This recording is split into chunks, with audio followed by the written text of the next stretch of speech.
Hello बच्चों, आज हम पढ़ेंगे इस चैप्टर संबंधित फलन का जो टॉपिक है संबंध रिलेशंस, इसके बारे में जानेंगे। ये क्या चीज़ होता है। यहाँ पर हम ए और बी दो नॉन एम्प्टी सेट ले रहे हैं। नॉन एम्प्टी सेट का मतलब कि कुछ ना कुछ एलिमेंट हैं, ए के कुछ एलिमेंट्स हैं, ऐसे बी के कुछ एलिमेंट्स हैं। तो इनके बीच आपने पढ़ा था कार्टेशियन प्रोडक्ट, कार्तीय गुणनफल। तो कार्तीय गुणनफल आप निकालते हैं, उसमें कार्तीय गुणनफल में जो क्रमित युग्म बनते हैं उसमें पहला एलिमेंट ए से और दूसरा एलिमेंट इस बी से आता है। यह हम एक एग्जांपल से समझते हैं। मानो एक सेट है और इसके एलिमेंट हैं ए बी सी। बी एक दूसरा सेट है और इसके एलिमेंट हमने ले लिए अमन, बीना, चित्रा। इस रंग से इसके एलिमेंट। तो यदि इनको पिक्टोरियल ढंग से दिखाया जाए तो ये ए सेट है और ये सेट बी है। ए के एलिमेंट हमने लिखे ए बी एंड सी और बी के मैंने लिखे अमन, बीना एंड चित्रा। हम मान के चलते हैं एक संबंध, इनके बीच में एक संबंध है, इन दोनों के बीच में एक संबंध है कि ये जो लेटर है, ए का जो लेटर है या ए का जो एलिमेंट है वो बी के एलिमेंट का पहला अक्षर है। तो इस ढंग से ये अटैच रहेंगे, ए का अमन से, बी का बीना से और सी का चित्रा से। तो यह एक इन दोनों के बीच में एक संबंध बन गया। इस प्रकार से ये जो संबंध होता है ए अमन, बी बीना, सी चित्रा।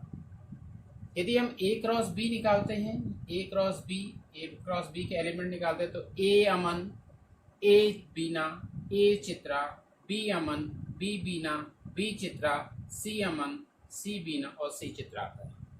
तो कुल मिला के ए क्रॉस बी के जो अवयव होंगे, ए क्रॉस बी में एलिमेंट जो कुल मिला के क्रमित युग्म होंगे वो इन दोनों के एलिमेंट्स पर डिपेंड करते हैं एन ए गुणा एन बी। ये हम पहले डिस्कस कर चुके हैं। एन ए हो गया, एन ए में 3 एलिमेंट हैं और एन बी में भी 3 एलिमेंट हैं। ये हो गए 9। इन 9 में से जब हम इसमें रिलेशन लिख रहे हैं, संबंध लिख रहे हैं, तो ये संबंध में एलिमेंट आ रहे हैं ए अमन,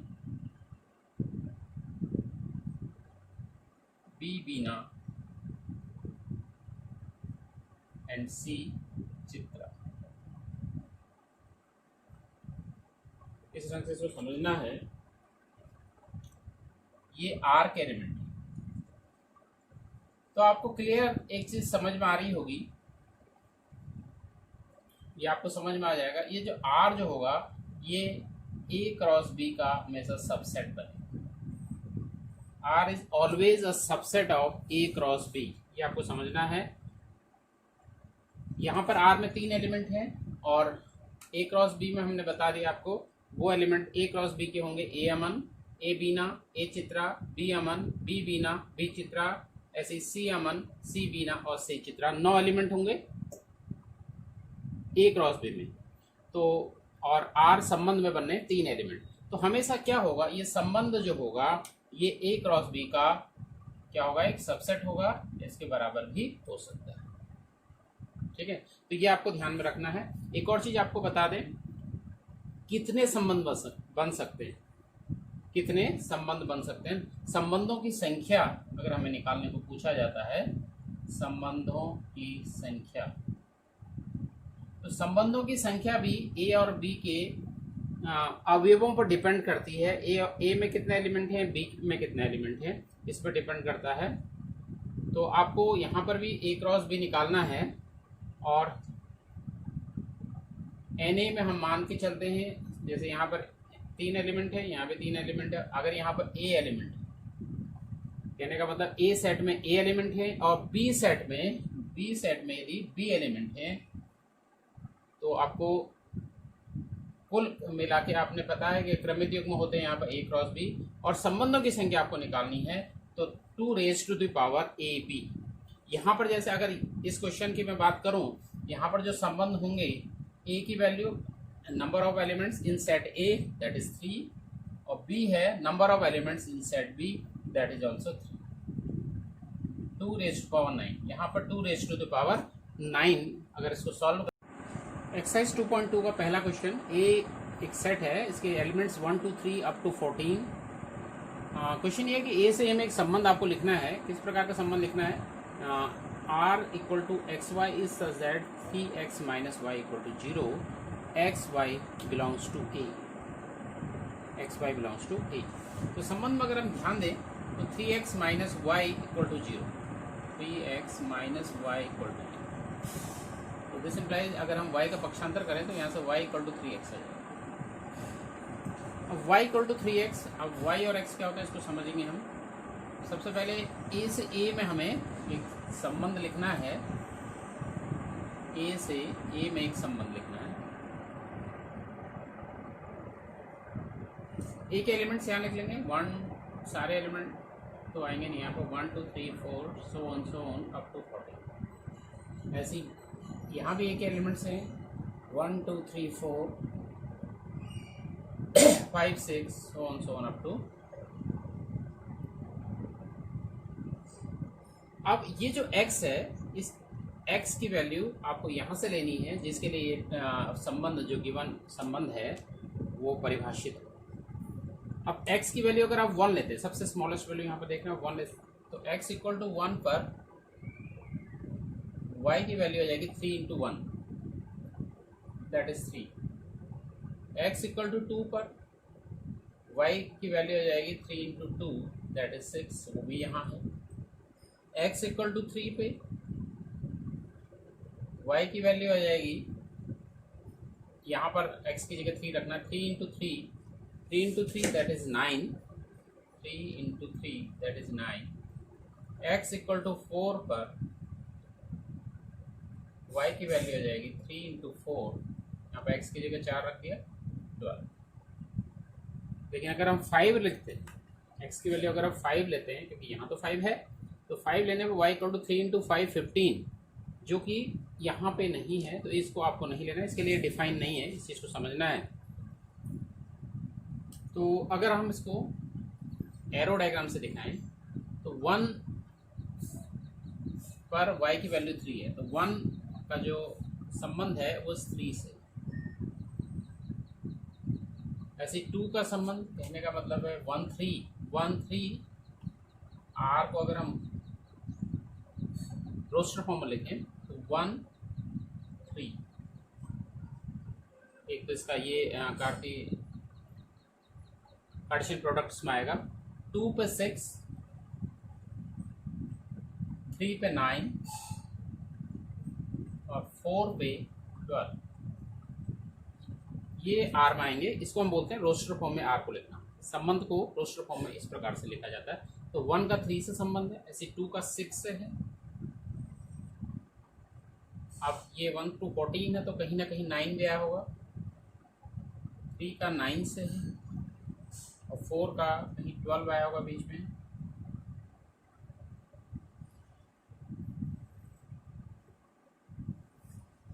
ठीक है, अब इसमें कुछ चीज़ें और पूछी गई है, इस पर डोमेन लिखने को पूछा गया है। इसका डोमेन कितना होगा या प्रांत कितना होगा।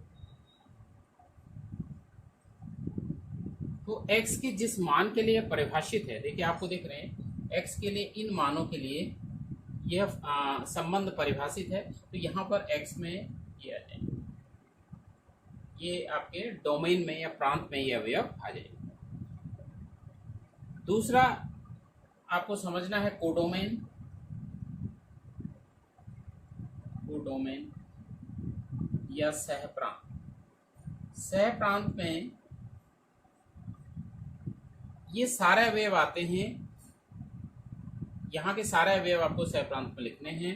तो 1 2 3 सो ऑन अप टू 14। और तीसरा चीज आपसे पूछा गया है रेंज या परिसर।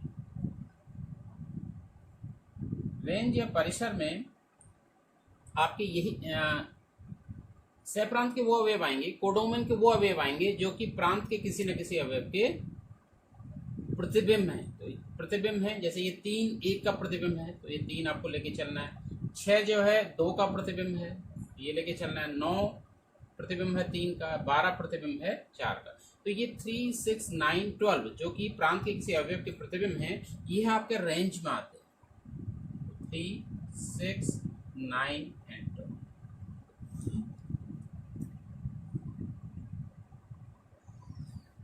तो रेंज के अवयव मैंने यहाँ लिख दिए। रेंज में सह प्रांत के या कोडोमेन के वो अवयव आएंगे जो कि प्रांत के किसी अवयव के प्रतिबिंब है। तो 3 6 9 12 3 6 9 12 ये आएंगे आपके रेंज। सेकंड क्वेश्चन है, आर एक संबंध दिया है x y such that y equal to x plus 5 and x क्या है, एक नेचुरल नंबर है, एक प्राकृत संख्या है। And x is less than 4, मतलब 4 से छोटी प्राकृत संख्या आपको लेके चलनी है। x is less than 4, x की जो वैल्यू है 4 से कम है। And x y belongs to n। X y दोनों नेचुरल नंबर्स हैं। और x तो नेचुरल नंबर आपको पता है, नेचुरल नंबर्स की अगर मैं बात करूं तो नेचुरल नंबर जो होते हैं आपके प्राकृत संख्या जो स्टार्ट होती है 1 से, ये प्राकृत संख्याएं हैं।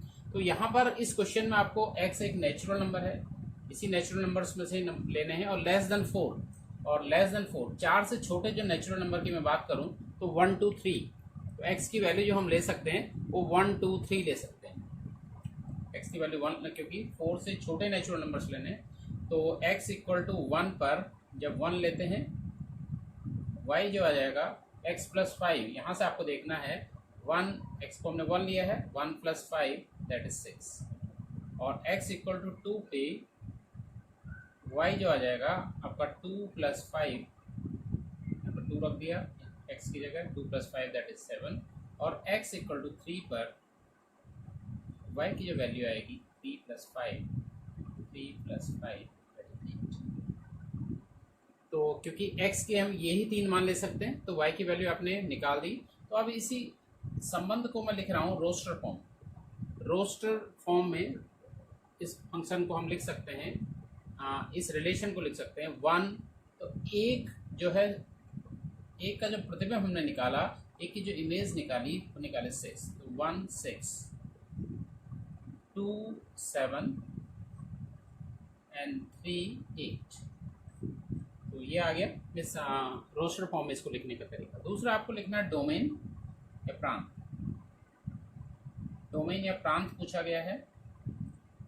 तो प्रांत मैंने आपको बताया x के जो मान हम ले पा रहे हैं, तो x के ये 3 मान ले पा रहे हैं तो यही आपके डोमेन में आ जाएंगे 1 2 3।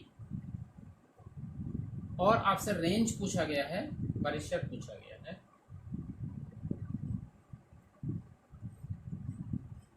तो रेंज में आपके एलिमेंट्स जो आएंगे, जैसे 1 का प्रतिबिंब 6 पर है, 2 का 7 पर है और 3 का 8 पर है। ये आपको नंबर्स लिखने हैं जो कि किसी न किसी के, ये भी सारे नेचुरल नंबर्स हैं और ये नेचुरल नंबर किसी न किसी के प्रतिबिंब हैं। तो ये आपके परिसर में आएंगे 6 7 8। कहने का मतलब अगर आप इस संबंध के रोस्टर फॉर्म को देखें तो ये 1 2 3 ये तो आपके प्रांत या डोमेन में आ जाते हैं। 6 7 8 जो है ये रेंज या परिसर में आते हैं। क्वेश्चन नंबर 3 इस रंग का, ए एक सेट है, इसके एलिमेंट्स है 1 2 3 5 और बी के एलिमेंट्स दिए हैं 4 6 9। आपको एक संबंध लिखना है ए से बी में। संबंध इस प्रकार से लिखना है, देखिए सेट बिल्डर फॉर्म में संबंध दिया है, समुच्चय निर्माण रूप में आपको संबंध दिया है, आपको रोस्टर फॉर्म में उसको रोस्टर फॉर्म में लिखना है। संबंध को रोस्टर फॉर्म में लिखना है। सेट बिल्डर फॉर्म इस प्रकार से x y such that the difference between x and y is odd. कहने का मतलब एक्स और वाई का जो अंतर है, एक्स और वाई का अंतर एक विषम संख्या है। एक्स यहाँ से लेने हैं, वाई यहाँ से लेने हैं, तो इसका और इसका अंतर एक विषम संख्या है। तो आपको क्वेश्चन ये है, रोस्टर फॉर्म में इसको लिखिए। रोस्टर फॉर्म में इसको लिख लेते हैं। देखिए हम देखते जाएंगे इसके और इसके एलिमेंट्स लेते हुए, जहां पर भी अंतर ऑड या विषम संख्या आती है उसको लेना है। अगर इसको 1 ले लेते हैं, इसको 4 लेते हैं, तो इनका अंतर 3 है, तो ये विषम संख्या है। तो ये जो कार्टेशियन, यह जो 1 4 जो है ये यहाँ पर आएगा। 1 6 अगर इनका आप देखते हैं अंतर, तो ये है 5 है, ये भी एक ऑड नंबर है, इसको भी आपको लेके चलना है। 1 और 9 का जो अंतर होता है वो 8 होता है, तो वो जो कि ऑड नहीं है, ये इवन हो जाता है, तो इसको आपको छोड़ देना है। 2 4 इवन छोड़ना है। 2 6 4 इवन, इसको भी छोड़ना है। 2 और 9 अगर लेके चलते हैं तो यह भी ऑड होता है, विषम संख्या होती है, 7 होता है, इसको भी लेके चलना है। 3 के साथ देखते हैं 3 4, 3 और 4 का जो अंतर है वो 1 है, जो कि एक ऑड नंबर है, इसको लेके चलना है। 3 के साथ 6 भी हम ले सकते हैं, क्योंकि यहाँ पर भी ये ऑड नंबर ही आ रहा है। 3 और 9 का जो अंतर होता है 6 होता है, ऑड नहीं है, इवन हो रहा है, इसको छोड़ना है। 5 और 4 इसको आप लेके चलेंगे, क्योंकि यहाँ पर 1 आ रहा है डिफरेंस, जो कि एक ऑड नंबर है। 5 और 6 यहाँ पर भी अंतर जो है वो 1 है, और यह भी आपको लेके चलना है। 5 और 9 का जो डिफरेंस है 4 है, जो कि ऑड नहीं है, इवन है, तो इतने ही आएंगे। तो ये जो आएगा आपका, ये संबंध को हमने लिख दिया रोस्टर फॉर्म में। तो रोस्टर फॉर्म में क्या होता है, आप इसके सारे अवयवों को लिखते हैं। ठीक है, आपको जब मैं समुच्चय पढ़ा रहा था तो वहाँ पर मैंने आपको बताया था कि जब भी आप रोस्टर फॉर्म में उसको चेंज करते हैं तो उसके सारे अवयव लिखते हैं। ठीक है, तो यहाँ पर भी आपको क्या करना है, इसके ऑर्डर्ड पेयर जो हैं वो सारे ऑर्डर्ड पेयर लिखने हैं, जो कि संबंध में आ रहे हैं। तो ये ऑर्डर्ड पेयर, जितने भी ऑर्डर्ड पेयर हैं, ये 1 2 3 4 5 6 7, ये 7 के साथ 7 ऑर्डर्ड पेयर आपको लिखने हैं। तो ये तरीका होता है रोस्टर फॉर्म में लिखने का। ये जो तरीका जो क्वेश्चन में दिया हुआ था, ये इसका सेट बिल्डर फॉर्म, या इसको हम बोलते हैं समुच्चय निर्माण रूप में संबंध को लिखना। ठीक है, आज के लिए इतना ही। Thank you very much.